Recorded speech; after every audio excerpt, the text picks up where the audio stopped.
Lowe's knows July 4th savings are worth celebrating. Right now, get up to 40% off select major appliances and get an additional 10% off 2 or more select major appliances.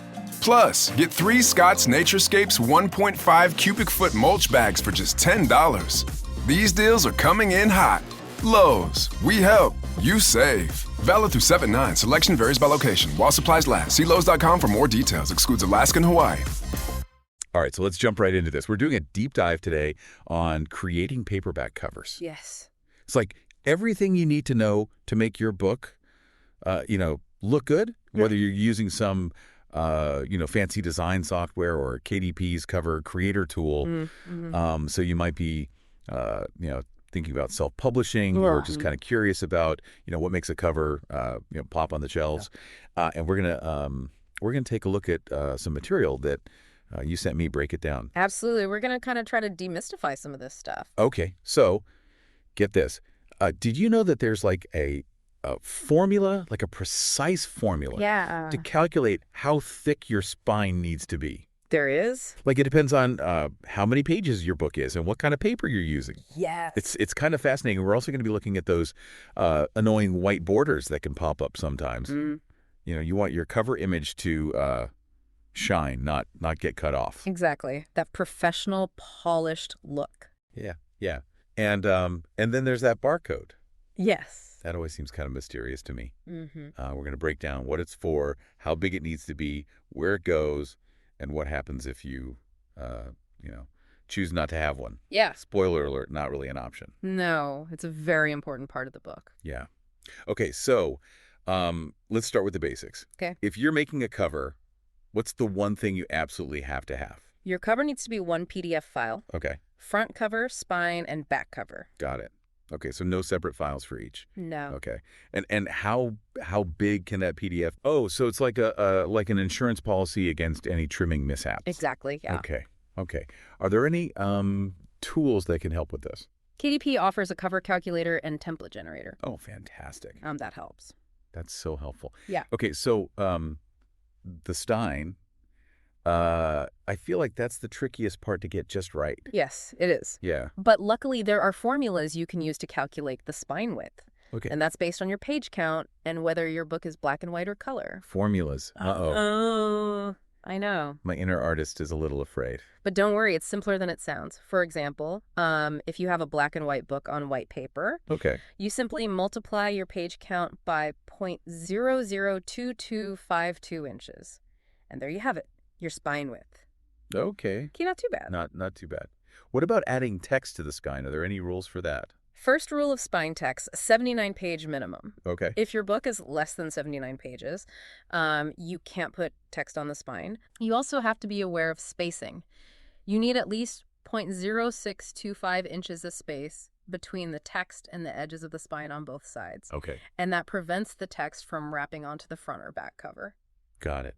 Okay, so let's move on to cover backgrounds. Okay. What are some key things to keep in mind there? Remember, bleed. Mm. So you need to extend your background 0.125 inches beyond the trim lines on all sides. Right.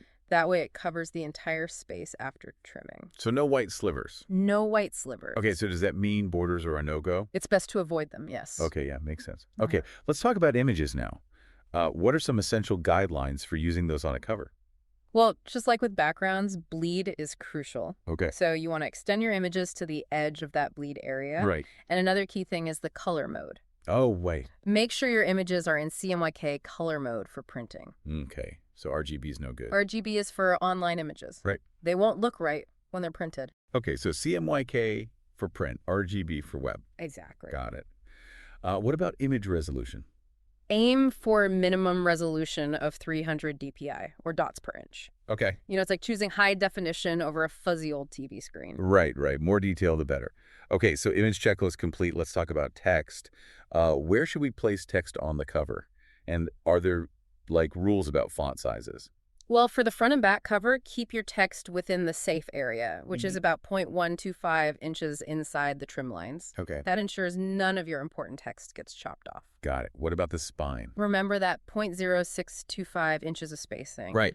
Keep your text away from the spine edges to avoid that wrapping. Got it. Okay. Any other text-related tips? Double check that all the text on your cover, like the title, author name, edition number, matches what you entered when setting up your book on KDP. And make sure your fonts are readable. You want to aim for at least a 7-point font size and good contrast between the text and background. Okay, so no light gray text on a white background. Exactly. Got it. Okay, let's move on to this mysterious barcode. Yes. Can you demystify this element for us? A barcode is required for KDP paperbacks. Uh-huh. But you can either provide your own or let KDP place it for you. Oh, wait. They'll automatically generate it and place it on the back cover. Okay, so it's not an option to skip. No, it's essential. Okay. All right, so let's talk about color. Are there any specific color guidelines we need to follow? Yeah, definitely. Avoid embedding color profiles in your file. Okay. Also, spot colors, they're incompatible with KDP's print-on-demand model. Okay. If you're using spot colors, just convert them to CMYK. Got it. Anything else color-related? Avoid using multiple color spaces in the same file. Okay. Because that can lead to mismatches during printing. But you keep the colors consistent? Yes. Got it. Yeah. Okay, so let's say we've done all of that. Our cover design is ready. Is there a checklist that we can go through before we upload? Absolutely. First, make sure you saved your cover as a PDF file. And make sure you flatten all transparencies. Okay. And embed your fonts. Got it. And then you want to remove any crop marks, color bars, or template text. Right. Make sure it's 300 DPI, optimize your PDF. Okay. And make sure there's no file security on it. Got it. What about missing pages? Is that something to worry about? Always double check. Make sure there are no missing or blank pages. Okay. You know, it never hurts to be extra careful. All right, so our pre-publication checklist is complete. We've covered file type, size, bleed, spine measurements, text placement, image resolution, color requirements, even PDF optimization. Wow.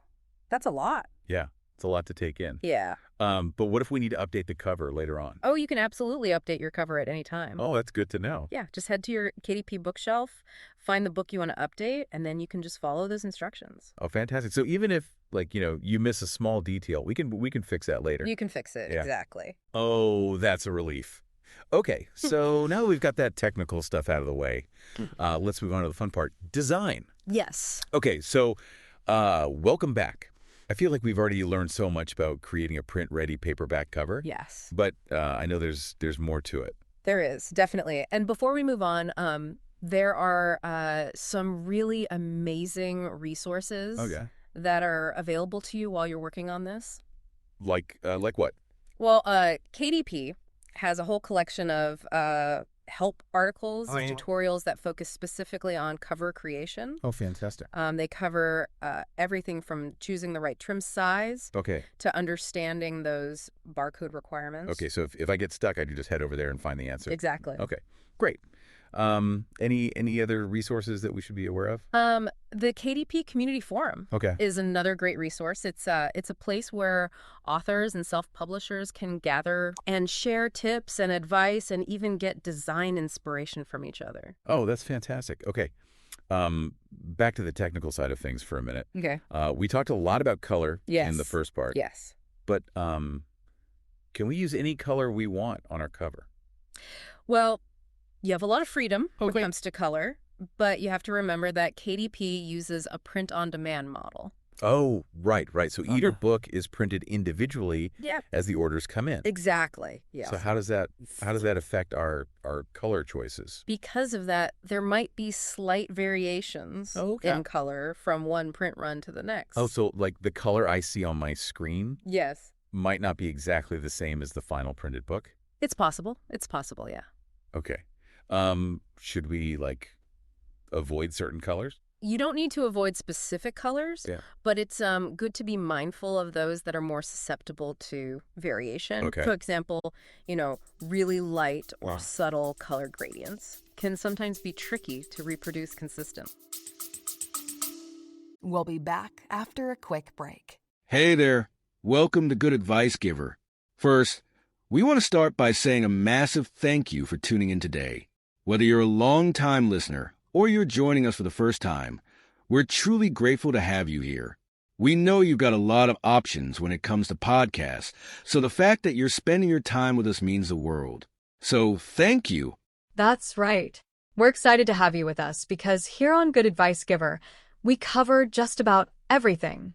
Whether you're interested in sports, relationships, sex, money, finances, business, digital marketing, music, education, movies, comedy, or something else entirely, we've got it all. No topic is off limits here, and we dive deep into real, meaningful conversations that matter. We've also got a mix of male and female hosts, so you're always getting a well-rounded perspective on every topic we cover, from business strategies to personal development, from car shopping to digital products like affiliate marketing. We bring a little bit of everything to the table.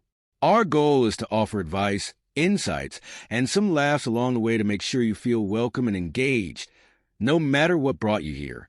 And it doesn't stop there. We're not just about giving great advice, we're about action. On this podcast, we even sell products and services we believe in, from affiliate marketing opportunities to cars and more. So whether you're looking to boost your business or find practical ways to improve your everyday life, you're in the right place. As always, we want you to stay connected with us.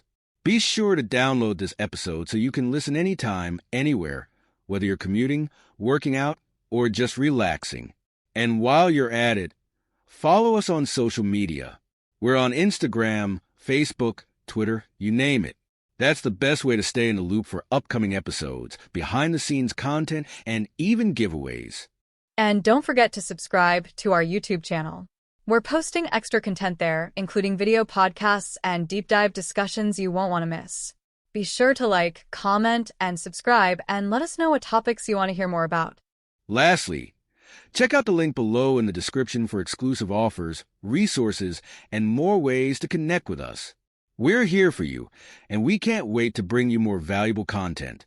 Thanks again for tuning in to Good Advice Giver. Let's get started. So if we want to reduce the risk of variation, bolder, more distinct colors. Yes, definitely. Yeah. Stronger colors tend to reproduce much more reliably. Okay, so color variations demystified. Mm-hmm. Any other color-related tips? Always order a proof copy of your book so you can see how the colors look. Oh, that's a good idea.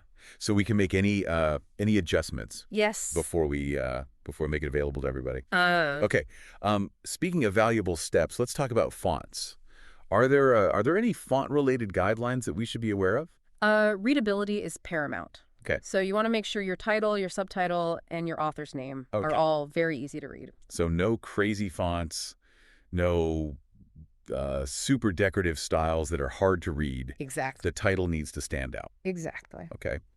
Are there certain types of fonts? Yeah, definitely. Serif fonts. Okay. Like Times New Roman or Garamond. Okay. They're often used for body text in books because they're considered very easy to read for extended periods. Okay. So they can be really good for longer descriptions. Okay. Or blurbs on the back cover. So they convey a traditional feel. Mm-hmm. Okay.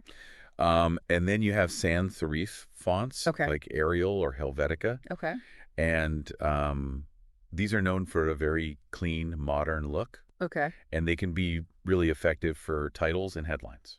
Okay. Yeah. So, so they're good at grabbing attention and making the book feel modern. Yes, exactly. Okay. So sans serif for body text. Yeah. Sans serif for titles. Yeah. And headlines. Yes. Got it. Any other font wisdom that you want to share? Try not to use too many different fonts on your cover because that can make it look very cluttered. Oh, okay. Stick to 2, maybe 3 fonts at most. Okay. So less is more. Yes. Got it. Okay.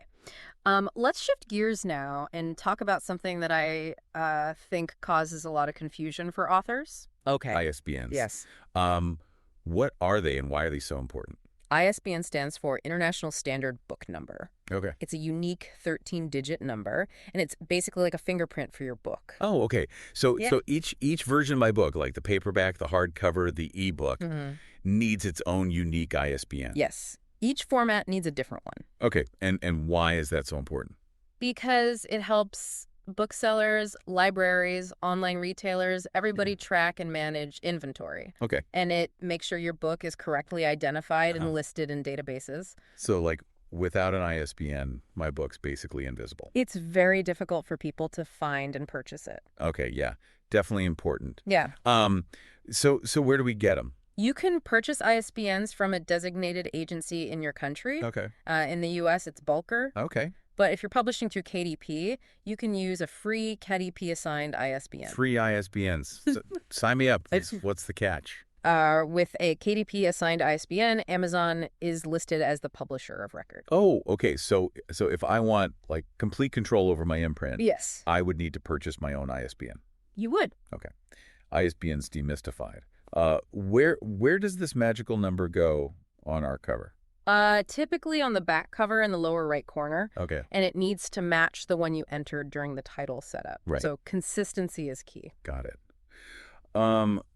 Okay, let's revisit those barcodes again. Okay. We touched on them a little bit earlier, but can you give us a more in-depth look at their purpose? It's basically a visual representation of your ISBN. Okay. So it's a machine-readable code Okay. that allows retailers and libraries to scan your book and get all the information quickly. Okay, so it's like a digital twin of the ISBN. Exactly. Got it. Okay. Yeah. And how do we get a barcode for our cover? You can either provide your own or let KDP generate one for you. And if you let them do it, they will automatically place it on the back cover. Fantastic. But if I wanted to use my own, where could I get one? There are several online services that generate barcodes based on your ISBN. Okay, and then, so where do we put this on the back cover? KDP usually puts it in the lower right corner. Okay. Make sure there's plenty of space around it. Okay, no squeezing it into a little corner. No. Got it. Okay, anything else about barcodes? If you're using the KDP assigned ISBN, Okay. it will automatically include the Amazon identifier. Okay. So that links it to your book. Oh, okay. So even if someone scans the barcode at, like, their local bookstore, Yes. it'll take them to my book on Amazon. Yes, it will. Oh, that's fantastic. Okay. Okay. What if my book doesn't have an ISBN? Okay. Do I still need a barcode? If you're publishing, say, like a low-content book, like a journal or a planner, and you chose not to use an ISBN, then no. Okay, so the barcode is specifically for books with ISBNs. It is. Got it. Okay, so another mystery solved. Let's talk about the front cover now. Okay. The first thing that people see. Yeah. What are some key things we should be thinking about when we design that front cover? The front cover is your first impression, basically, for your book. Right. You want it to be eye-catching, intriguing, and relevant to your genre. It has to grab attention. Yeah, exactly. You want strong typography. Okay. So the title is clear. Okay. Legible. Okay, so no tiny fonts. No tiny fonts. No. Okay. The title needs to stand out. Yeah. Okay. What about images?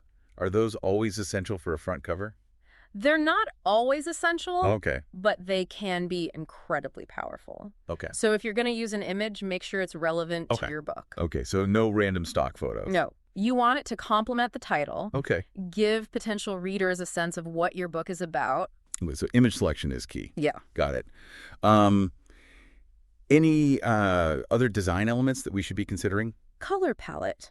Oh, right. You know, think about the mood and tone that you want to convey, and choose colors that align with those. Oh, so color can really set the tone for the whole book, even before they open it. Absolutely. Okay.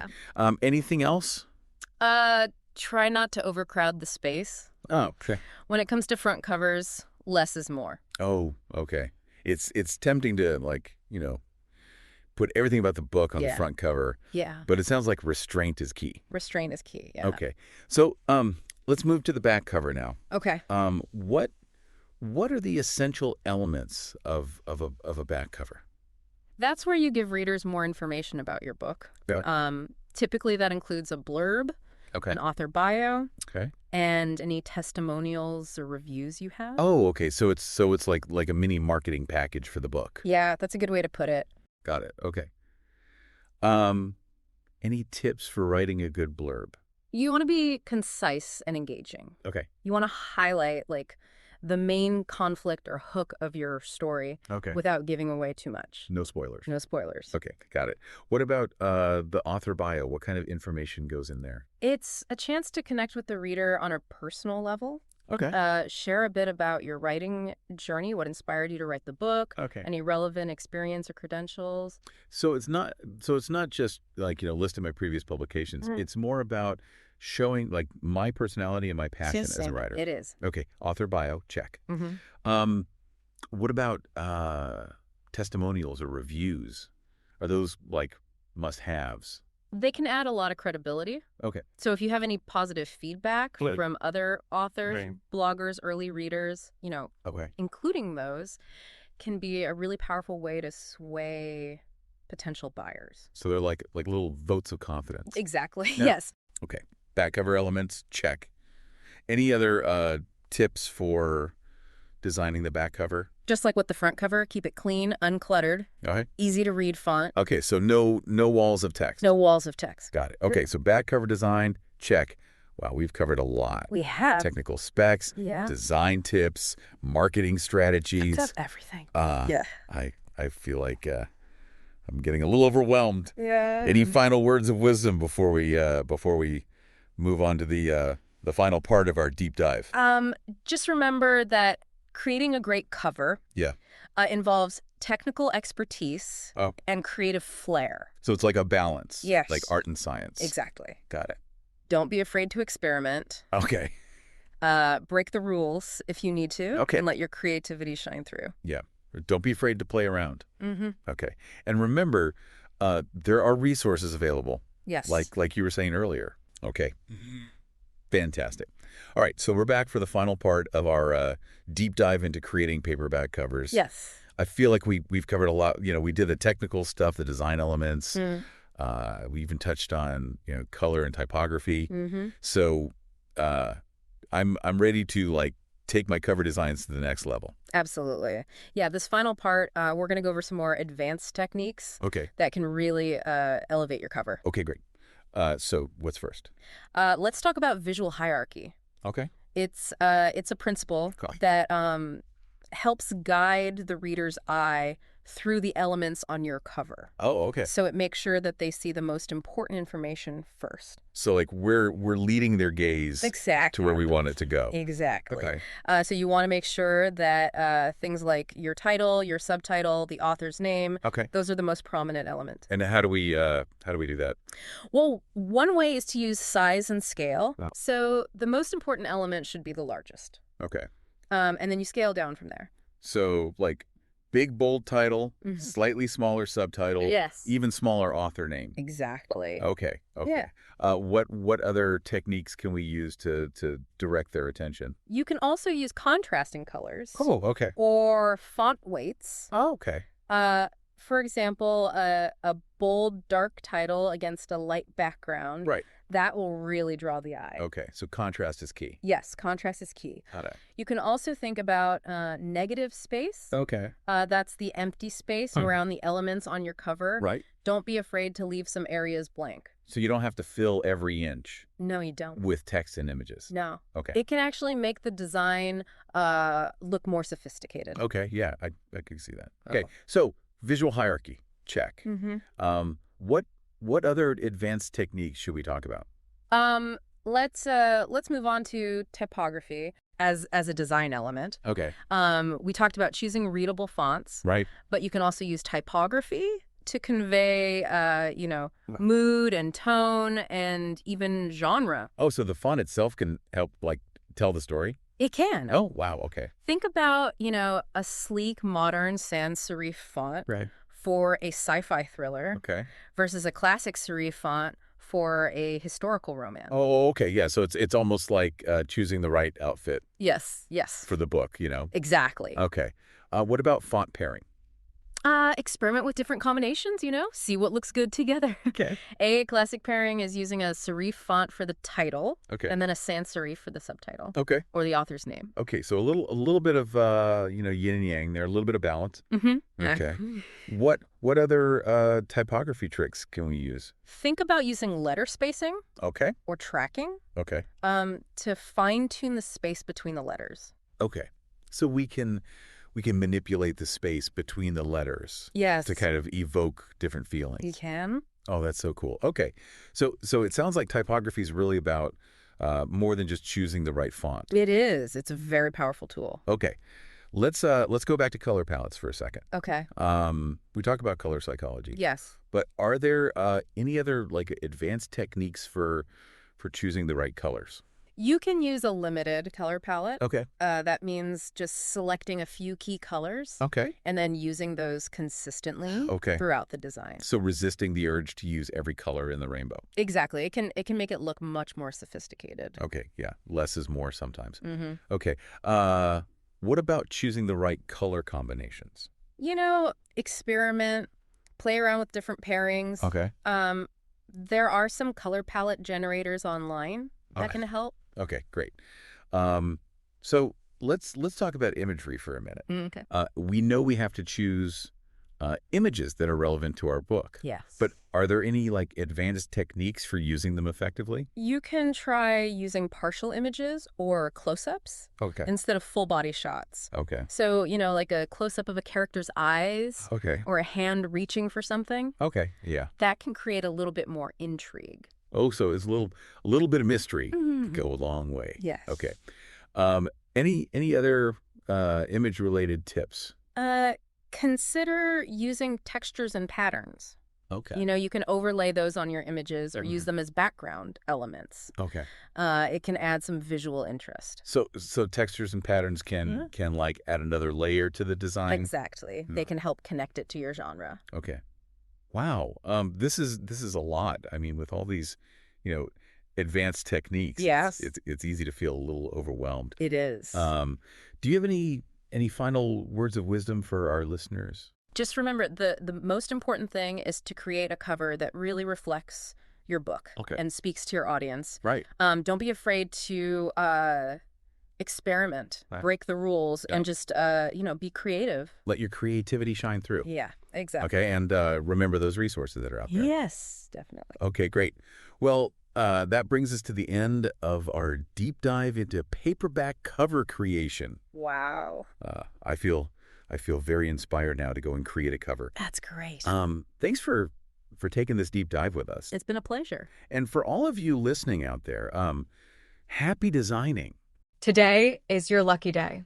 Today is the day that our $3 website works for you, paying you directly to your PayPal daily. Imagine $3 ongoing continuous payments to your PayPal account. Imagine falling asleep and waking up to $300 in your PayPal account. How would this make you feel? How could this help you? What bills could you pay? What kind of fun could you have? What does that retirement look like now? All for a one-time payment of $3. This website is DFY done for you, fully built and completely hosted, and never stops collecting payments for you. You have spent $3 on coffee on a regular, but that coffee won't help you create multiple streams of income. Click the link below.